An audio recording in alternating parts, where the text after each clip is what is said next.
Of course, is a story that hits very close to home for a Greene County Air Force clinical psychologist. Dr. Milton Beck served in a similar position at Wright Pat and knows well the stresses of military mental health care firsthand. SONU WASU continues live team coverage now with his perspective. SONU?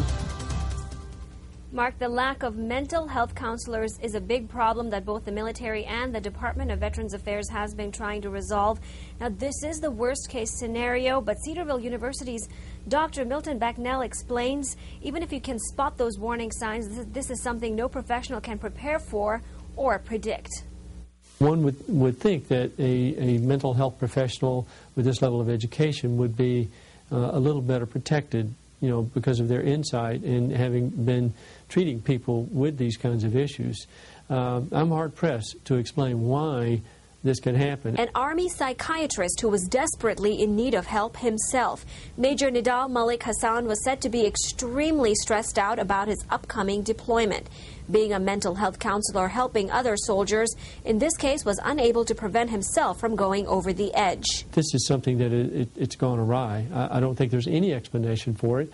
It is my understanding that there are ideological issues, maybe religious or cultural issues that may have further complicated the matter. As the military begins its 8th year of the war on terror, support services for the growing number of troops diagnosed with post-traumatic stress disorder are falling behind.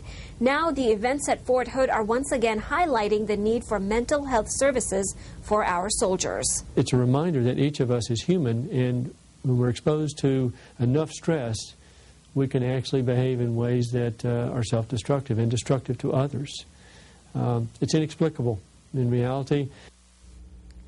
Now, I did some checking and discovered that this is a top priority for the military. The Pentagon is now pushing to increase the amount of time between deployments for soldiers.